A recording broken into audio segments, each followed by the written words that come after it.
Hello, good morning friends. कैसे हैं आप सभी लोग। मैं आशा करता हूं आप सभी लोग बहुत अच्छे होंगे और अपनी तैयारी बहुत अच्छे तरीके से कर रहे होंगे। आज हम लोग हिंदी का जो प्रैक्टिस सेट है 25वां प्रैक्टिस सेट लगाएंगे और अब आपका जो टारगेट है वो 45 प्लस ही होना चाहिए। और कमेंट बॉक्स में कमेंट करके ये ज़रूर बताएं कि इतना हमारा स्कोर रहा। और अगर आप लोगों को ये क्वेश्चंस आते हैं तो हमारे साथ साथ इस वीडियो के साथ साथ आप लोग अपना रिवीजन करें और आपकी जो तैयारी है वो बेहतर से बेहतर होती चली जाएगी। तो आइए स्टार्ट करते हैं आज का प्रैक्टिस सेट नंबर 25। पहला क्वेश्चन आपकी स्क्रीन पर आज के वीडियो का देखिए। कह रहा द के बाद अगर रिज स्वर आए तो द किस में बदल जाता है, ए त में या द्र में या न में या मा में। कहने का अर्थ क्या है कि अगर ये द वर्ण लिखा है आपका और इसके बाद अगर आपका रिर आ जाता है ये, तो ये द स्वर जो है लेटर रिस स्वर के मिलने की वजह से किस में बदल जाएगा। ये आपका आंसर क्या होगा, ए त वी द्र सी न और डी म। तो इसका जो करेक्ट आंसर होगा दोस्तों वो आपका बी ऑप्शन होगा, ये द्रा में बदल जाएगा। Next question, question number 2। निम्नलिखित में से किसमें क्रियाबोधक कृत प्रत्यय है। क्रियाबोधक कृत प्रत्यय है, ए चलता हुआ, वी कुम्हार, सी कथनीय, डी मध्यांतर। तो इसका जो राइट आंसर है दोस्तों चलता हुआ, ए ऑप्शन बिल्कुल करेक्ट है जिसमें आपका क्रियाबोधक कृत प्रत्यय है। Next question, question number 3। निम्नलिखित में से किसमें आ उपसर्ग नहीं है। क्या कह रहा है कि किसमें आ उपसर्ग नहीं है। तो ए अनन्य, वी अनिर्वाच्य, सी अनैतिक, डी अनिद्रा। तो जिसमें आपका अ उपसर्ग ऐड नहीं है वो आपका राइट आंसर है ए अनन्य।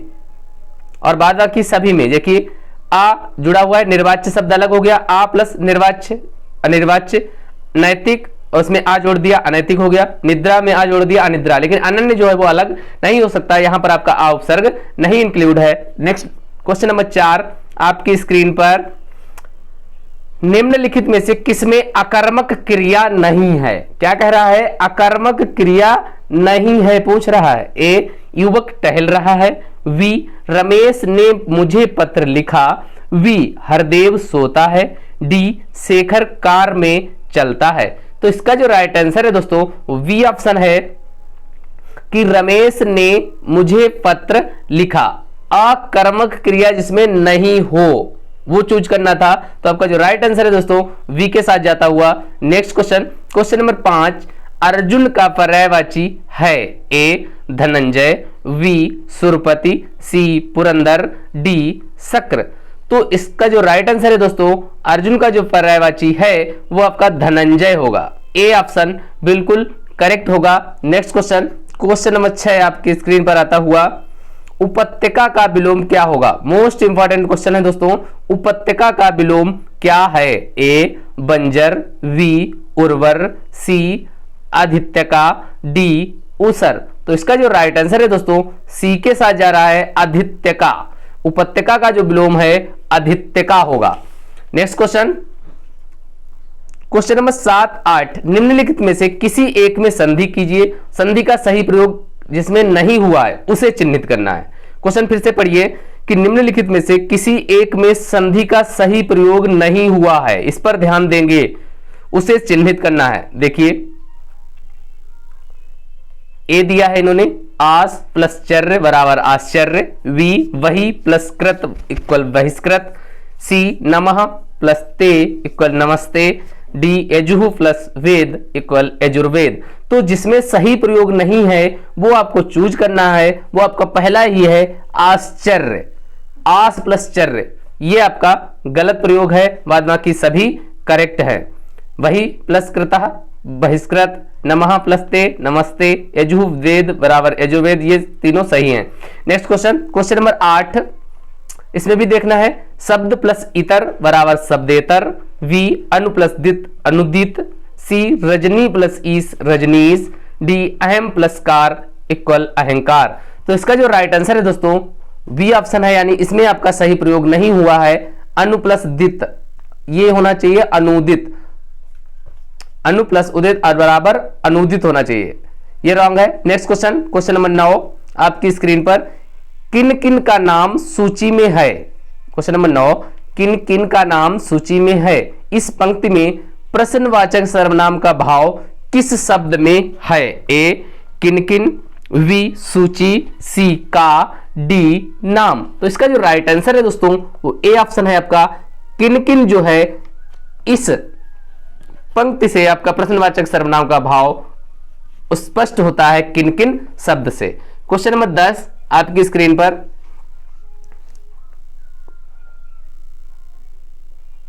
निम्नलिखित में से सही अर्थ वाला युग्म नहीं है। ए ग्रह दशा, ग्रह घर, बी चिर बहुत समय, चीर वस्त्र का खंड, सी तरणी सूर्य, तरणी नाव, डी मात्र केवल, मात्र माता। तो जो 10 का राइट आंसर है दोस्तों वो आपका ए ऑप्शन है, यही करेक्ट नहीं है आपका, ग्रह दशा और ग्रह घर। नेक्स्ट क्वेश्चन, क्वेश्चन नंबर 11, निम्नलिखित में से तद्भव शब्द है। ए चोंच, बी चूर्ण, सी चंद्रिका, डी सकट। तद्भव शब्द आपको चूज करना है, तो जो सकट है, चंद्रिका है, चूर्ण है, ये सभी आपके कैसे शब्द हैं, तत्सम शब्द हैं।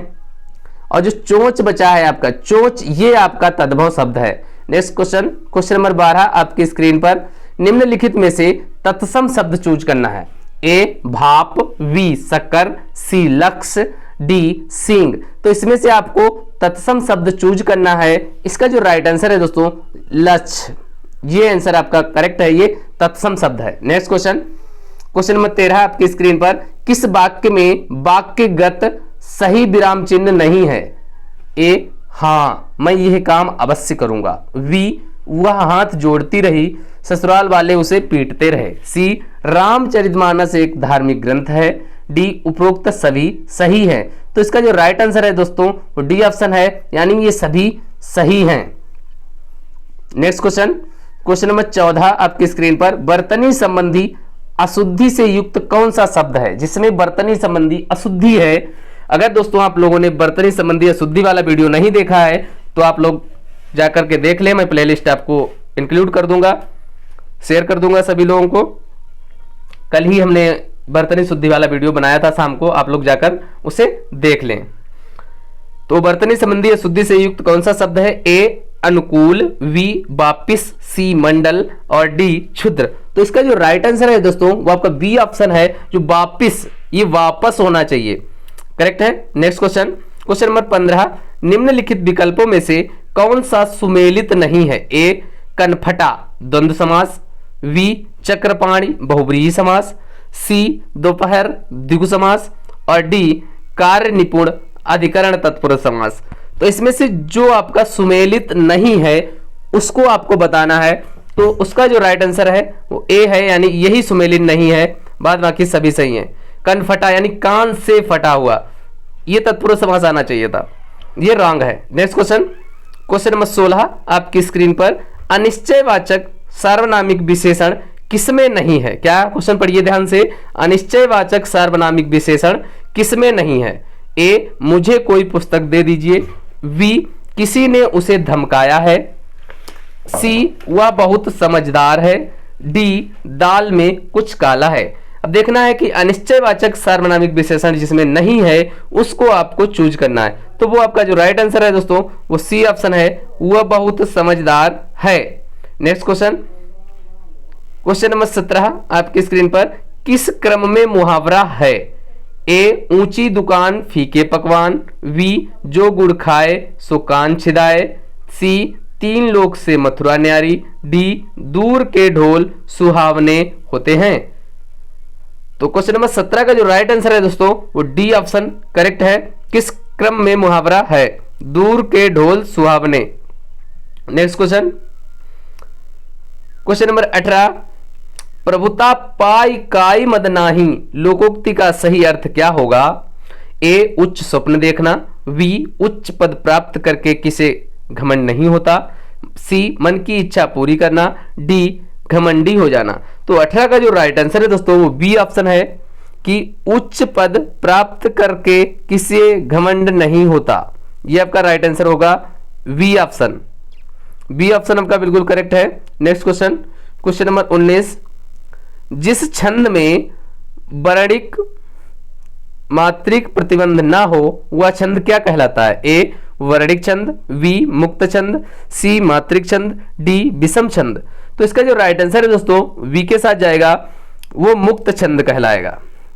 Next question, question number 20,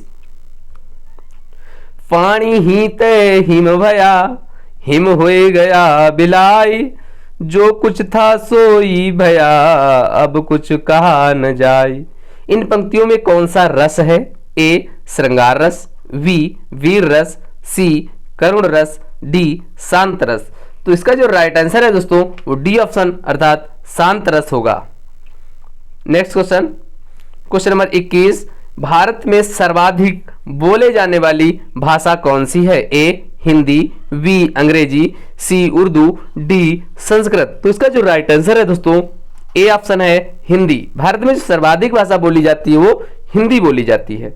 next question, question number 22 आपकी स्क्रीन पर, संविधान की 8वीं अनुसूची में उल्लिखित भारतीय भाषाओं की संख्या कितनी है?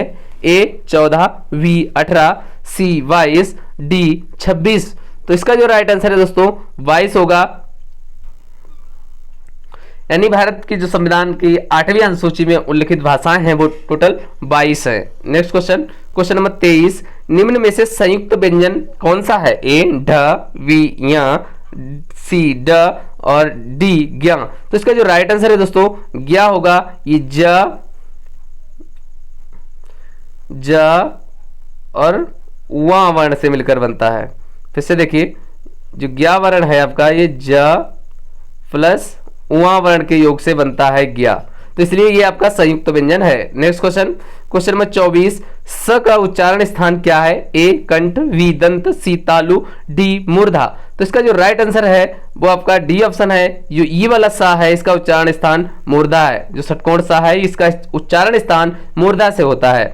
नेक्स्ट क्वेश्चन, क्वेश्चन नंबर 25, महत्व शब्द में कौन सी संज्ञा है? ए जातिवाचक, बी व्यक्तिवाचक, सी भाववाचक, डी द्रव्यवाचक। तो 25 का जो राइट आंसर है दोस्तों सी के साथ जाता हुआ जो महत्व है वो भाववाचक संज्ञा का उदाहरण है। नेक्स्ट क्वेश्चन, क्वेश्चन नंबर 26, कौन सा शब्द स्त्रीलिंग है? ए पानी, वी दही, सी दूध और डी खीर। तो इसका जो राइट आंसर है दोस्तों वो खीर के साथ जाता हुआ जो खीर है वो आपका स्त्रीलिंग शब्द है। नेक्स्ट क्वेश्चन, इन फूलों की सुगंध मन भावन है, वाक्य में किस कारक का प्रयोग किया गया है? ए करण कारक, बी अपादान कारक, सी संबंध कारक, डी कर्म कारक। तो इसका जो राइट आंसर है दोस्तों वो आपका सी ऑप्शन है संबंध कारक। संबंध बताया जा रहा है इन फूलों की सुगंध, फूलों की सुगंध, किन फूलों? इन फूलों की सुगंध, यानी यहाँ पे संबंध स्थापित किया जा रहा है, तो आपका संबंध कारक है। क्वेश्चन नंबर 27 का सी ऑप्शन करेक्ट है।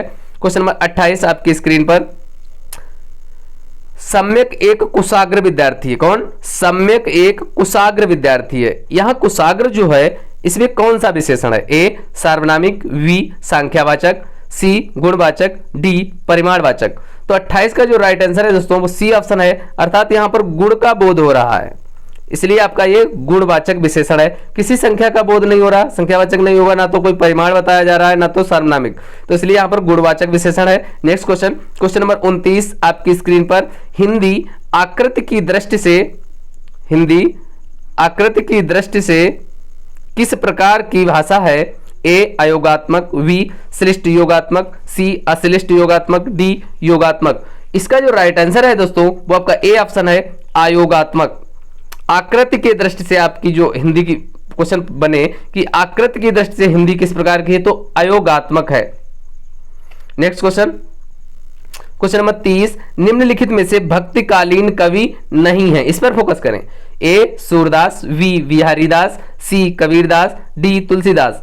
तो आपके जो सूरदास हैं, कबीरदास हैं और तुलसीदास हैं, ये तीनों कवि जो है वो भक्तकालीन कवि हैं, जबकि जो बिहारी लाल जी हैं, बिहारीदास जी हैं, ये आपके रीतिकालीन कवि हैं। बिहारीदास इसका आंसर होगा, ये आपके रीतिकाल के हैं और इनकी एकमात्र रचना है बिहारी सतसई। याद रखेंगे आप लोग, बिहारी सतसई, बिहारी सतसई। इसमें लगभग 700 दोहे थे, 719 दोहे थे इस कृति में इनके, तभी ये फेमस हुए और इनके बारे में कहा जाता है कि गागर में सागर भरना।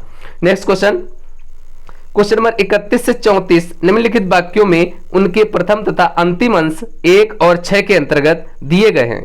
बीच वाले 4 अंश या रलावा के अंतर्गत बिना क्रम के हैं। चारों अंशों को उचित क्रमानुसार व्यवस्थित कर सही विकल्प चुनें। तो क्वेश्चन नंबर 31 देखते हैं हम लोग।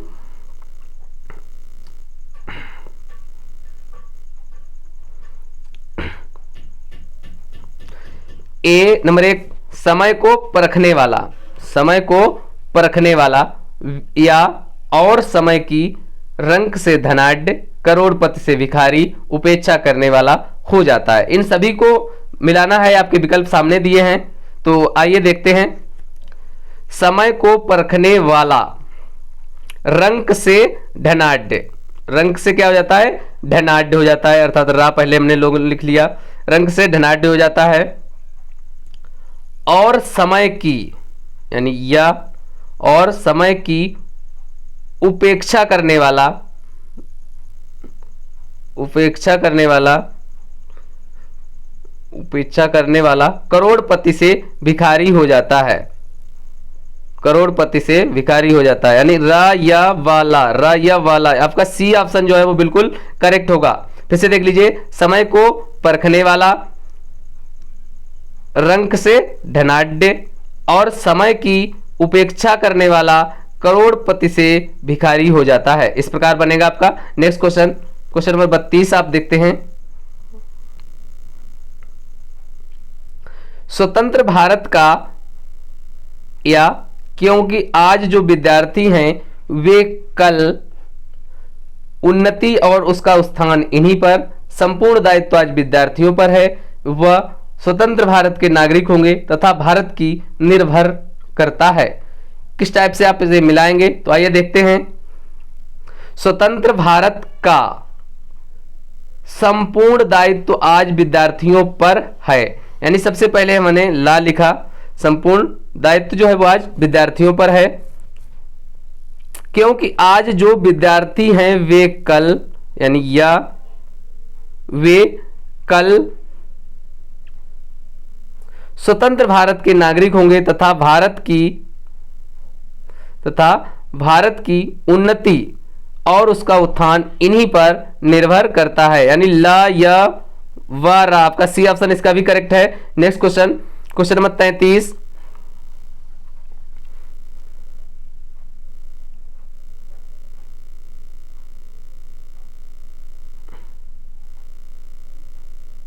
करिए। नंबर 1, हमको समझ लेना चाहिए कि जब तक हम या और धर्म को अपनी उचित मर्यादा में सीमित रखकर रा अलग करने वाली छोटी छोटी दीवारों को ल सच्ची राष्ट्रीयता और जनतंत्र की ओर अग्रसर नहीं होते, तब तक वह गिरा नहीं देते जाति पाति के तारतम्य को हटाकर। नंबर 6, हमारा भविष्य तामाच्छन्न है। तो इसको मिलाते हैं। हमको समझ लेना चाहिए कि जब तक हम अलग करने वाली छोटी छोटी दीवारों को, अर्थात रा लिखेंगे, दीवारों को गिरा नहीं देते, दीवारों को क्या करते हैं, गिरा नहीं देते, और धर्म को अपनी उचित मर्यादा में सीमित रखकर सच्ची राष्ट्रीयता और जनतंत्र की ओर अग्रसर नहीं होते, तब तक हमारा भविष्य तमाच्छन्न है। यानी र व य ला, ये ऑप्शन के साथ जाएंगे, र व य ला। नेक्स्ट क्वेश्चन, क्वेश्चन नंबर 34,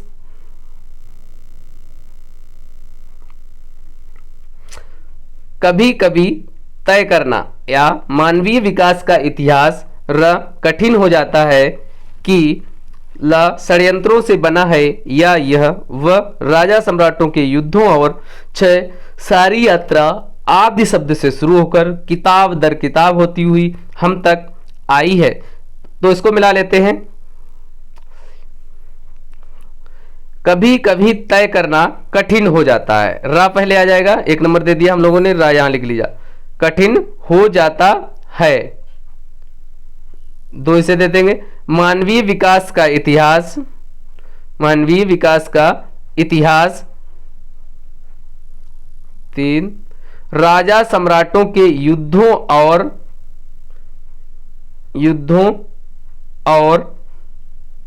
षड्यंत्रों से बना है। षड्यंत्रों से बना है, यानी र य व ल।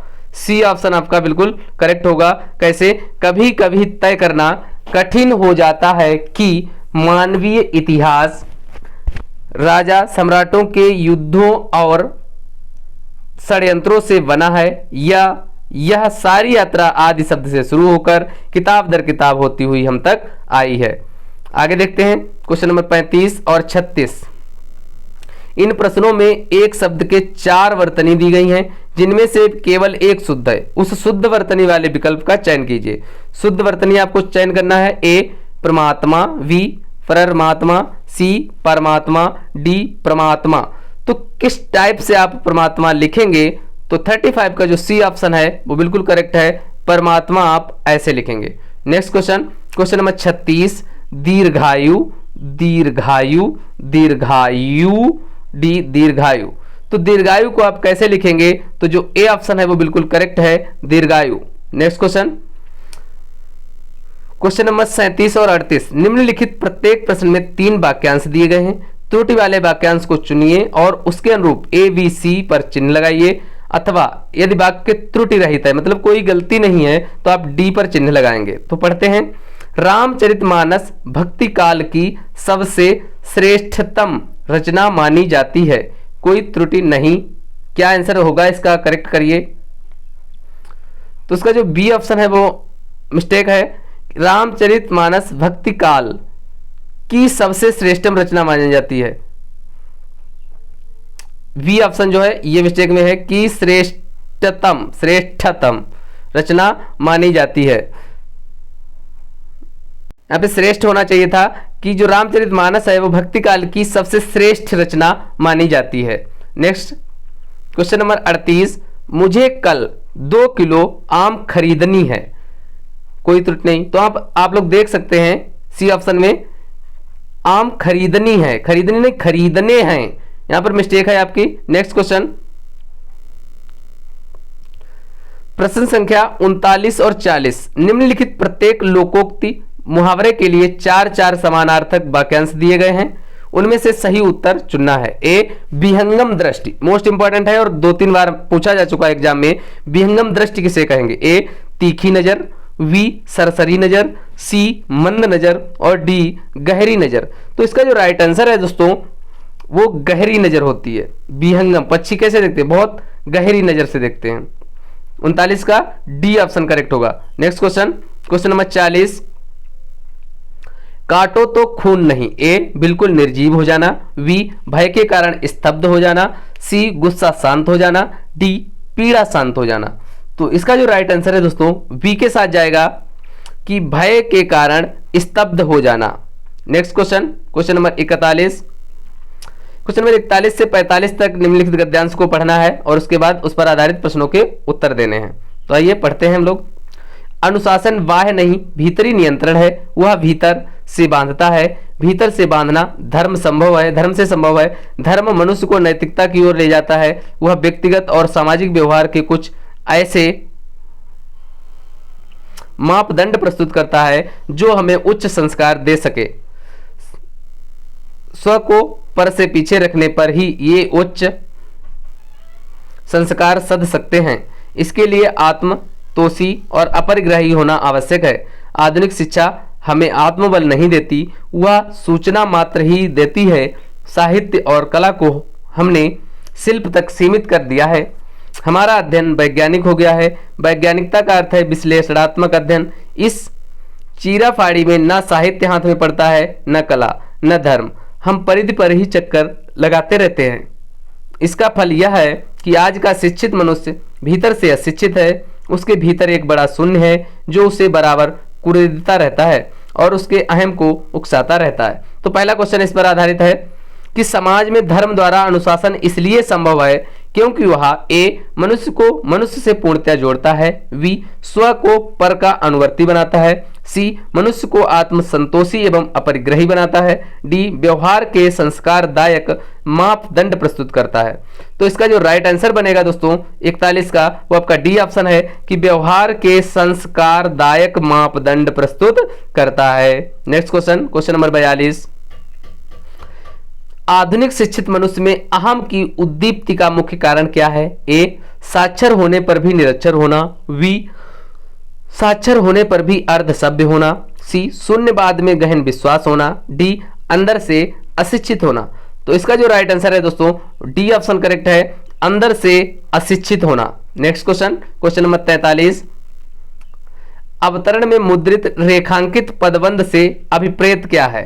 ए मितव्ययी ना होना, बी दरिद्र होना, सी धन संग्रही ना होना, डी धन लोलुप होना। तो 43 का जो करेक्ट आंसर है वो सी ऑप्शन है, धन संग्रही ना होना। नेक्स्ट क्वेश्चन, क्वेश्चन नंबर 44, उच्च संस्कारों को साधने के लिए आवश्यक है कि मनुष्य महत्व दे निज से पर को, वी लोक से परलोक को, सी परावलंबन से स्वावलंबन को, डी पराविद्या से अपराविद्या को।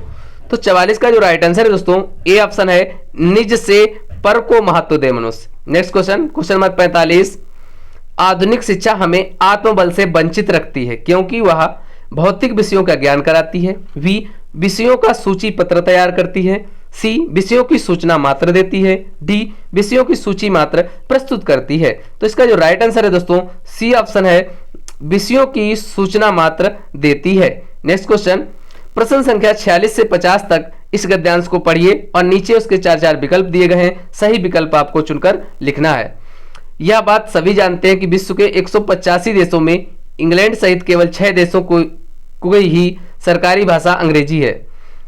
क्या कह रहा है कि यह बात भी सभी जानते हैं कि विश्व के 185 देशों में इंग्लैंड सहित केवल 6 देशों की ही सरकारी जो भाषा है वो अंग्रेजी है, जो विगत अंग्रेजी साम्राज्य के अंतर्गत रहे थे, जबकि बिना अंग्रेजी वाले राष्ट्र अपनी भाषाओं के बल पर बराबर प्रगति कर विभिन्न क्षेत्रों में अपनी उन्नति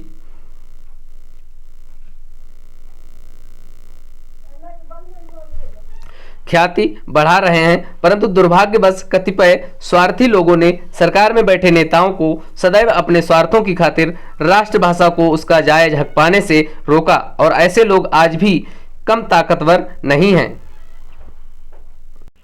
ऐसे लोग कम ताकतवर नहीं हैं। हिंदी का प्रमुख विरोध दक्षिण भारत में ही अब तक अधिक हुआ है।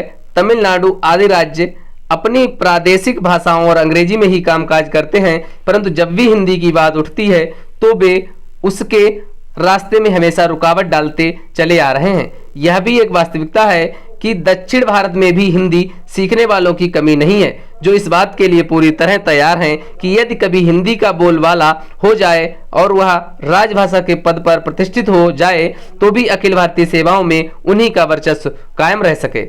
अब इस पर आधारित जो प्रश्न है उनको देखते हैं हम लोग। पहला क्वेश्चन है, हमारी सरकारी भाषा कौन सी है? ए अंग्रेजी, बी उर्दू, सी हिंदी तथा अंग्रेजी, डी हिंदी। तो 46 का जो करेक्ट आंसर है दोस्तों वो आपका डी ऑप्शन है, ओनली ऑन हिंदी, केवल Hindi. Next question, question number 47, राष्ट्रभाषा को उसका जायज हक क्यों नहीं मिल सका? क्योंकि अंग्रेजी के प्रभाव के कारण, अंग्रेजों के गुलाम होने के कारण, लोगों की स्वार्थ लोलुपता के कारण, डी उपरोक्त में से कोई नहीं। तो इसका जो राइट आंसर है दोस्तों सी ऑप्शन है, लोगों की जो स्वार्थ लोलुपता है इस कारण से राष्ट्रभाषा को उसका जायज हक नहीं मिल सका। Next question, question number 48, Tamil Nadu का राज्य कार्य किस भाषा में होता है? ए हिंदी और तमिल में, बी अंग्रेजी भाषा में, सी तमिल और अंग्रेजी में, डी उपरोक्त सभी में। तो 48 का जो राइट आंसर है दोस्तों सी के साथ जाता हुआ तमिल और अंग्रेजी में। नेक्स्ट क्वेश्चन, क्वेश्चन नंबर 49 आपकी स्क्रीन पर, कौन लोग चाहते हैं कि हिंदी का बोलबाला हो? ए हिंदी भाषा भाषी लोग, बी उत्तर भारत के लोग, सी दक्षिण भारत में हिंदी सीखने वाले लोग, डी उपरोक्त में से कोई नहीं। तो इसका जो राइट आंसर है दोस्तों वो सी ऑप्शन है, दक्षिण भारत में हिंदी सीखने वाले लोग चाहते हैं कि हिंदी का ही बोलबाला हो। नेक्स्ट क्वेश्चन नंबर 50 और आज के वीडियो का अंतिम क्वेश्चन है, इनमें से कौन सा असत्य है वो बताना है आपको। विश्व के 185 देशों में इंग्लैंड सहित केवल 6 देशों की ही सरकारी भाषा हिंदी है। यहाँ पे क्या था दोस्तों? अंग्रेजी लिखा था, यानी यही गलत है आपका। दक्षिण भारत में हिंदी सीखने वालों की कमी नहीं है, स्वार्थी लोगों ने अपने स्वार्थों की खातिर राष्ट्रभाषा को उसका जायज हक नहीं मिलने दिया। तमिलनाडु आदि अनेक राज्य अपनी प्रादेशिक भाषाओं और हिंदी में काम करते हैं। तो इसमें से जो सत्य नहीं है यानी असत्य है वो आपको बताना है। तो वो आपका और आपके दोनों ऑप्शन रॉन्ग मिल रहे हैं। देखिए पहला भी है कि विश्व के 185 देशों में इंग्लैंड सहित केवल 6 देशों की ही सरकारी भाषा हिंदी है। इंग्लैंड सहित बता रहा है, यहां पे तो अंग्रेजी होना चाहिए। एक तो ये मिस्टेक है। दूसरा ये है कि तमिलनाडु आदि अनेक राज्य अपनी प्रादेशिक भाषाओं और हिंदी में काम करते रहे, यहां पर इंग्लिश भी होना चाहिए। तो ये 2 मिस्टेक हैं, ए और डी ऑप्शन दोनों गलत है। आज के वीडियो में इतना ही दोस्तों। अगर वीडियो पसंद आया तो प्लीज लाइक करें, शेयर करें एंड सब्सक्राइब करें। Thanks for watching.